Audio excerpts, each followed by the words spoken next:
All right, let's look ahead to Houston. We know that the Niners are facing the Texans this week in Houston. We saw Houston last night against the Seahawks. They looked, ridiculous. Their offense is ridiculous. Their quarterback might be talented, but they can't do anything on offense. Their defense is the number one defense in the league, and the Seahawks pretty much handled them. What are you expecting this week? Okay. I preface it by saying I'm universally wrong. Yeah, I'm always wrong. Me too. I expect the Niners to beat these guys. Now, will the Niners kill them? The Niners really don't kill anyone, Iggy, because the defense doesn't score all that much. But I expect the Niners to be in control the whole game, to win a game, maybe 10 points by 10 points or something like that. Iggy, I would be shocked if the Niners were to lose. Shocked. Yeah. Let's take a look at the Texans because they looked so ridiculous last night, and they didn't really stop anything. They're 2-4. Their defense is number one in the league. They've given up the fewest points, and their run defense really is very good. So the way the Niners beat the Falcons, committing to the run, running downhill, I don't know that that's going to work against Houston. Still, the Niners should be able to win this game like 13-9. Houston's offense is just ridiculous. It sucks. That's the technical term for their offense. It sucks. They've scored fewer than 20 points in all but 2 games this year. They were a little overrated coming into the season, I think. Yeah. D'Amico's an interesting coach, right? Like, defense is performing well, but as a head coach, you kind of have to have an offense. And they don't have an excuse at quarterback. That C.J. Stroud seems to be a good quarterback, but D'Amico isn't helping him at all. He's getting hit. He's getting embarrassed, and they can't score. So the Texans have a bit of a conundrum at the end of the season. If they keep losing, what do they do with D'Amico? And Iggy, he never knows what. He's a defensive coach. He had Slowick, right? Yeah, he fired Slowick, and now he's on his second offensive coordinator, and the offense isn't better. So are you going to fire another offensive coordinator? Do you know anyone else? Or do the Texans say, you know what, D'Amico, you're a hell of a defensive coach, but we need someone to not waste C.J. Stroud's career? Right. I think I have a suggestion of an offensive coordinator. They could get Chip Kelly. Oh, he's so good, Dad. Doing a great job. Wherever he goes, the Niners, or now that he's with the Raiders, did they just get shut out, the Raiders? They did. You know what I heard? I heard that Chip Kelly was Tom Brady's guy. I heard the same thing. Mm-hmm. And I heard, now again, this is what we heard. We're not reporting it. We're not reporting it. We're saying what we heard.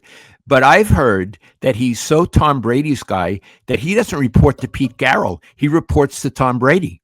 And that, in other words, Carroll has no control over. Look, Chip Kelly sucks. He's always sucked. And apparently Pete comes out after games and says things like, we need to run the ball more. But he doesn't have the power to tell Chip to run the ball more. That is such a disaster, Iggy. That's another team that Salah should never go near, right? Oh, the fact that Tom Brady's, the possibility that Tom Brady's meddling like that is so disappointing. You think a guy like him, he's such a smart player. He'll be such a smart executive. Guess not. If he really thought that Chip Kelly was good, I lose so much respect for Tom Brady as an analyst, because everyone has known for a decade that he's no good. And Tom was the one guy being like, I think he deserves a third chance. Come on, man. Man. Tom. Is he still doing play-by-play or color commentary? Here's the thing, guy. I turned the sound off. Yeah. Because that's how it is in press boxes. I have no idea. Every once in a while, I put it on, and that former tight end is talking too much. What's his name? Greg Olson. Oh! My dad and I have a rule with these announcers, the color commentators. If you keep talking about the previous play while the next play is started, instant mute. PrizePicks will give you $50 when you play your first $5 lineup. Win or lose, you'll get $50 for playing. Use promo code Cohn, COHN, and download the app now. Instant mute. And the other one who does that is that Herb Street guy. He can't shut up. The next play is happening. He's talking about the last play or where the guy who made the tackle went to college. It's like, man, he's where he went to college. Yeah, where he went to college. Will you please shut the fuck up and let us think about the next play? You got 30 seconds to talk about that play, and then it's over. You were on the next one. That's the beauty of the sport.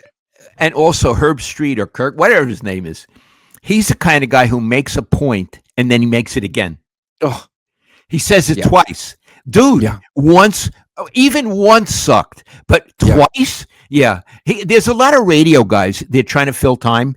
They'll say it 3 times when they're on radio. This guy's like a radio guy. Anyway, I want to get off that. I got a question for you. Sure.